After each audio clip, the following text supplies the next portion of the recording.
Hey, I'm Naomi and welcome to Nerf This, your weekly one-stop roundup of the Korean Tier 2 Overwatch scene.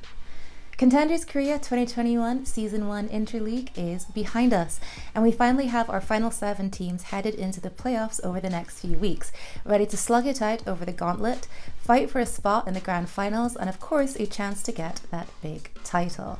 So if you're just ready to jump into the tournament for the first time, or you'd like a quick refresher before the playoff games start next week, let's take a look at the final team standings, their journey so far, their players to watch, and of course their chances to take it all.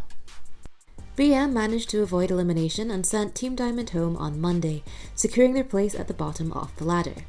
They've got a tough road ahead of them, but that's nothing new. BM has been underdogs pretty much since the team's inception, and whilst they did have a decent run in Season 2 last year, that was an entirely different player and coach lineup.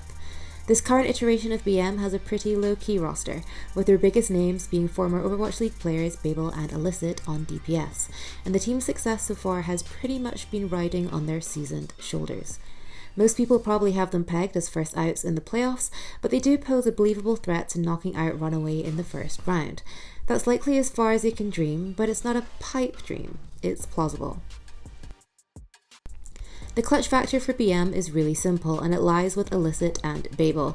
If the team keeps them alive long enough, these two will get picks. If BM want to toss any tables and cause any sort of upset, they've got to enable Babel and Illicit.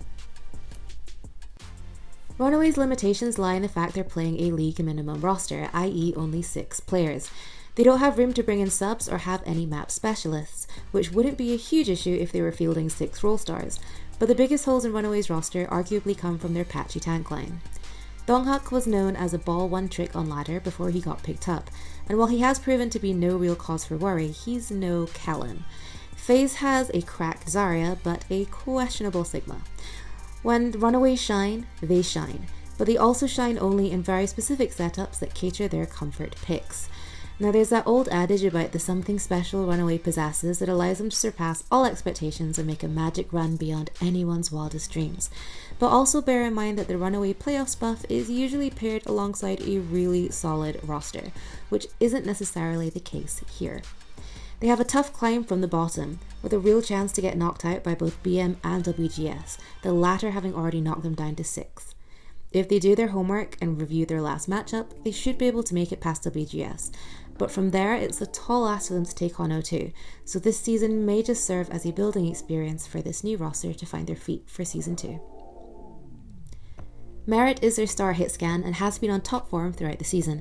The fact he's even still here has been a little baffling considering he was probably Runaway's best league prospect after MAG last year, but his name has been whispered in recent discussions regarding Dallas Field's Hitscan hole, so who knows, this may be his last outing in the pink jersey.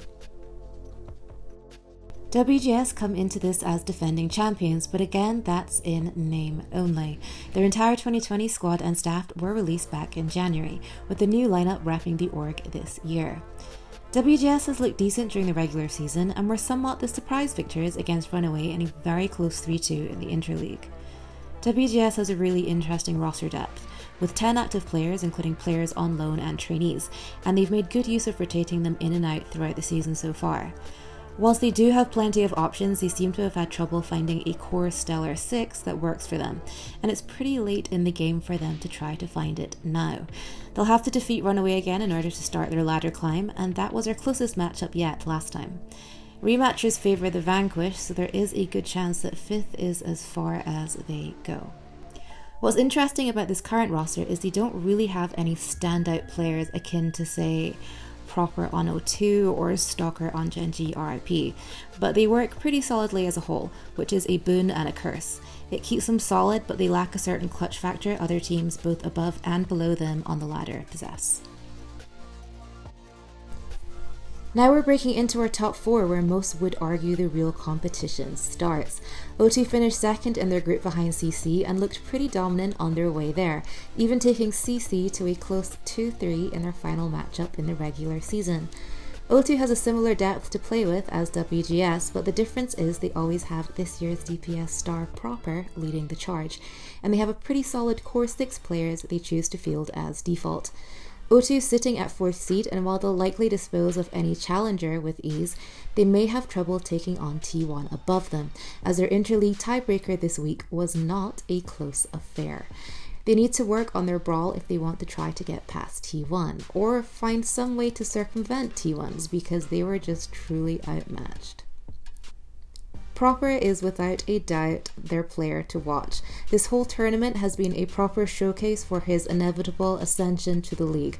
Proper has been getting the same coverage that Decay got before he was signed, so that should tell you everything you need to know. When he's on, he's a tough force to take down. T1 is our 3rd seed, finishing beneath Talon in Group B. This is another new roster coming into the tournament with a new coach and former Toronto Defiant player, Roki, but it didn't take them long to find a synergy that really works for them. T1 looked dominant out of the gate back in week 1 and kept it up, racking up 3 zeros until they fell to Talon in week 6. They'll start the playoffs in 3rd place, but I think they have every chance of advancing. They look dominant over their likely challengers O2, and we've never seen them take on CC before. CC is a wild card at the moment, which we'll talk more about later, so it's not an entirely impossible universe in which T1 get the upper hand and a spot in the grand finals. As for their player to watch, it's a tough call between 3 of them, but while their DPS line is really great, let's toss a tank player some love. Would it be bold to say that Claston may be the best off tank in the tournament? Of all his competition, he seems to make the most difference in the team. In their matchup against Talon, Talon out-tanked Balasria, but Claston definitely out-off-tanked attack. Claston didn't make much of an impression on London, but he's shining on T1. CC is an interesting entry. Before the Interleague, they looked just as dominant as Talon, but their matchup for the 2nd seed saw them falter where I didn't expect them to. But then you have to factor in that this was their first game after they cut their head coach No-Hill. So yeah, it's an interesting one. During regular season, CC looked really strong, with Innovation leading the way on DPS, a line strengthened by the addition of Easyhand to fill the hitscan hole Dia left behind. They're a great team, and maybe Tuesday's game was just like a regular loss, but the timing of just having lost No-Hill can't be totally ignored. CC is already looking for a new head coach, so whether that will factor in time for their first game on May 17th remains to be seen. In terms of their player to watch, it has to be Innovation. He's their captain, their interim coach, and their star DPS. His hero pool is very reminiscent of Rascal's back on Kongtu Panthera, kind of like a weird mix of Mei, Sombra, and Tracer, but it works for him, like it worked for Rascal, and he's already got major titles under his belt. He's another that's definitely our league worthy, so the fact that he's even still around here on tier 2 is surprising. Talon is the final boss of this gauntlet, sitting pretty in first place and waiting for whoever makes it up the ladder to challenge them in the grand finals. And that's a spot they truly earned without much sweat, it must be said. They've only dropped a grand total of 2 maps throughout the entire regular season and Interleague. Talon is straight up terrifying.